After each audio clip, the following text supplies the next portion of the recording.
Hey y'all, happy Friday. It's Tracy. I'm back, baby. And I'm here today with 40 things that I learned in 40 years of marriage in 40 days. Now, listen, we've been through, I think this is day 14. I've had a few just marvelous guests come on and share one of the things that they've learned in their marriage journey. And today, I'm going to share one of the things that I've learned in my marriage journey. Keep in mind, these are things that I've learned, not things that my husband has learned, not even necessarily things that we've learned together, not things that we've learned in marriage therapy or marriage counseling. By the way, it is very good to have a tune up every now and then. But these are things that I have learned in 40 years of marriage in 40 days. Today, I am going to share one of the things that I have learned in 40 years of marriage, and that is, it's a tag on from yesterday, trust God. So that is one of the things that I've learned in marriage is to trust God. You know, yesterday I talked about how we should, one of the things that I learned rather was to trust my husband. You know, I had some distrusting trauma, can we call it that? That kind of prevented me from trusting him. He had given me no reason to not trust him. No, he's not the perfect husband. I'm not the perfect wife. Well, yes, I am. No, I'm not the perfect wife. He's not the perfect husband. We don't have the perfect marriage.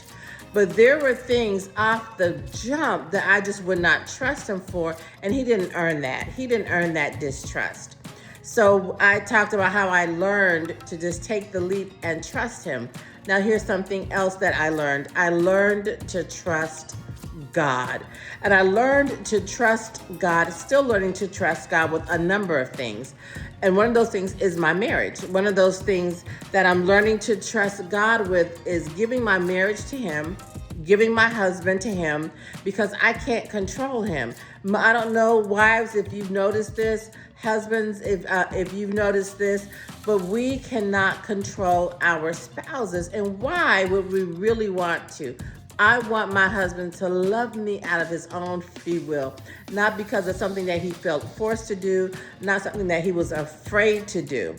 And so what happens a lot of times with me was when I got to the point of, okay, I'm going to trust him, or when we're trusting him, one of the reasons, let's say, why we don't want to trust is fear.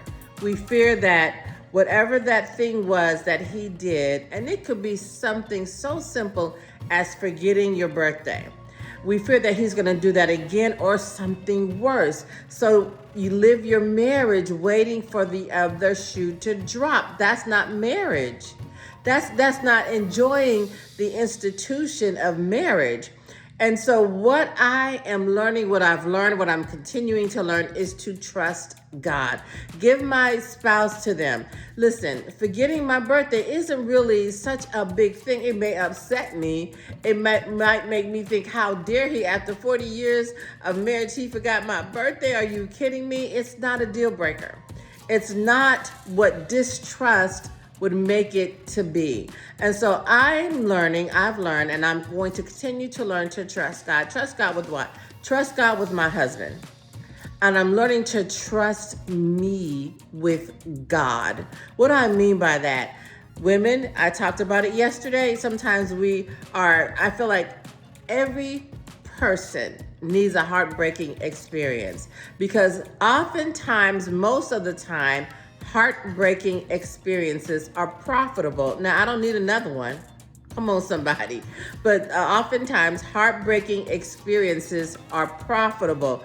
But what I learned is that I'm going to trust God to deal with my husband. And I'm going to trust God. Listen to this, ladies. Listen to this, husbands, because this is the difficult part. I'm going to trust God. This is what I've learned, what I am learning, what I will continue to learn. I'm going to trust God that even if I do get hurt, God's going to see me through it. God's going to take care of it. I'm trusting God to not be hurt in particular areas. I'm not talking about the everyday stuff, the day-to-day stuff. You know, the Bible says that some trust in horses, some trust in chariots, but I will trust in the name of the Lord. And so I've learned, and I'm continuing to learn to trust God with me. I'm trusting God with my spouse. I'm trusting God with my life. I'm trusting God with my emotions. I'm trusting God with my well-being. I'm trusting God with my calling and my purpose and my children. But I'm have learned, and I'm continuing to learn to trust God with me. That's lesson 14, y'all. I'll see you tomorrow. God bless.